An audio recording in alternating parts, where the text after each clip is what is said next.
Presidenciáveis de diversas vertentes discursaram nesta terça-feira na 73ª reunião geral da Frente Nacional de Prefeitos, realizada no Rio de Janeiro. O pontapé inicial das falas foi dado pelo presidente da Câmara dos Deputados e pré-candidato pelo DEM, Rodrigo Maia, que criticou o tamanho do governo federal. A gente precisa ter a coragem de dizer que nós só vamos reorganizar a distribuição dos nossos tributos se nós tivermos a coragem de falar que não dá mais para o governo federal, por exemplo, ter salários de servidores 67% acima do setor privado. Rodrigo Maia afirmou que a concentração de recursos e poder em Brasília não tem gerado bons resultados para o Brasil. Quem também falou foi o pré-candidato do PSDB, Geraldo Alckmin. O tucano defendeu reformas e criticou o volume de partidos existentes no país. Agenda de reformas, reforma da Previdência, reforma de Estado, reforma política. Nós não temos 35 ideologias, nós temos pequenas e médias empresas. Geraldo Alckmin destacou que esses partidos são mantidos com dinheiro público. Já a pré-candidata do PCdoB, Manuela Dávila, defendeu a descentralização dos recursos. Me comprometo de pensar os investimentos, a partir da lógica do Comitê de Assuntos Federativos e da ideia de que é possível governar em parcerado com os governadores e com os prefeitos. Não na política apenas, também nela, mas nos recursos. Dos investimentos privados no Brasil. A pré-candidata da Rede, Marina Silva, defendeu que a retomada do crescimento do país não pode depender de uma única pessoa. Vamos ter que fazer o país voltar a crescer, fechar o dreno da corrupção, buscar eficiência, ter uma gestão pública competente, sabendo que algo dessa natureza não é obra de uma pessoa, não é obra de um partido, não é obra de uma única liderança, é obra de um povo. Marina Silva voltou a dizer que pretende governar com os melhores e que pessoas boas e ruins existem em todos os partidos. O pré-candidato do PDT, Ciro Gomes, propôs um novo pacto federativo e ressaltou que um dos principais problemas do Brasil ainda é a desigualdade. Nesse momento, 5 brasileiros, 5, somam a fortuna dos 100 milhões de brasileiros mais pobres.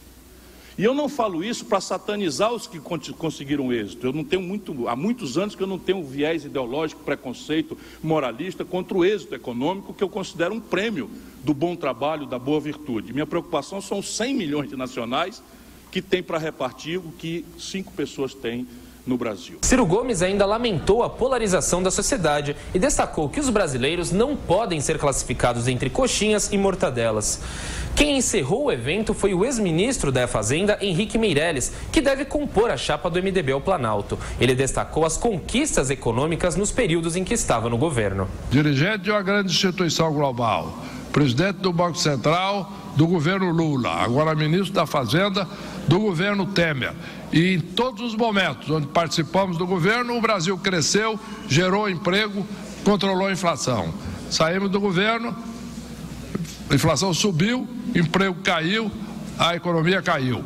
E agora voltamos ao governo, tudo isso voltou a subir. Guilherme Afif, do PSD, Álvaro Dias, do POD, Guilherme Boulos, do PSOL, Aldo Rebelo, do Solidariedade e Paulo Rabelo, do PSC, também discursaram. Os pré-candidatos Flávio Rocha, do PRB, e Jair Bolsonaro, do PSL, não compareceram à reunião.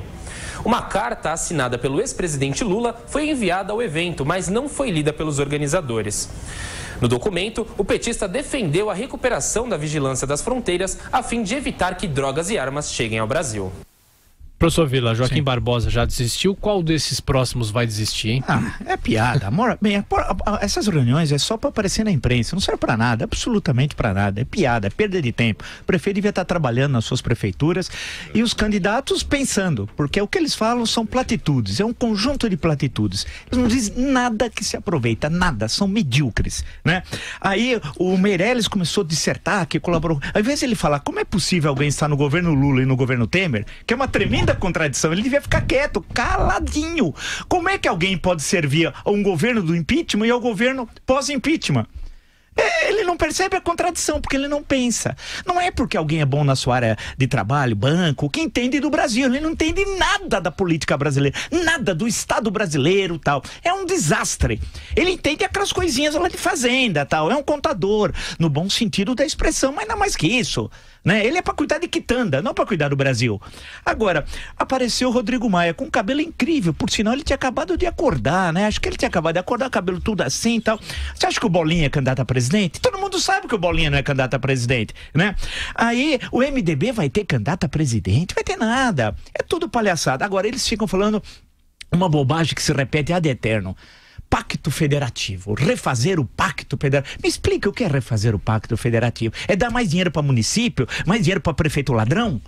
O Brasil só tem jeito quando destruir a federação. É o oposto. É o oposto. O Brasil só existe como Brasil. Não se dividiu no século XIX por causa do poder central, por causa da Constituição de 1824, da centralização no poder do Rio de Janeiro. Senão nós seríamos vários Brasis. A centralização é que permitiu nascer o Brasil. E foi a centralização que construiu o Brasil moderno no século XX. O federalismo não tem origem brasileira. Nos Estados Unidos, tudo bem. Veio de baixo, da formação desde as primeiras unidades, das 13 colônias e tal. No caso brasileiro, veio do decreto número 1 do governo provisório, a 15 de novembro de 1889. Veio de cima para baixo. Não há essa questão do poder local. Aqui o poder local é o coronel.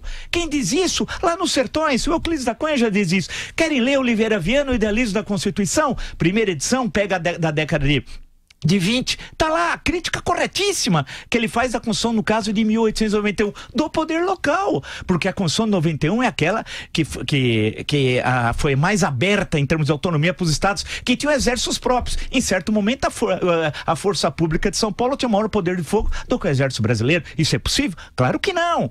Não pode? Então essa questão, refazer o pacto federativo, eu quero pegar a federação e jogar na lata do lixo. Só é possível construir uma república no Brasil centralizada, com uma nova Constituição, uma nova arcabouço legal, né? Com os recursos sendo cuidados pelo poder central, porque descentralizar no Brasil é piorar a corrupção já existente.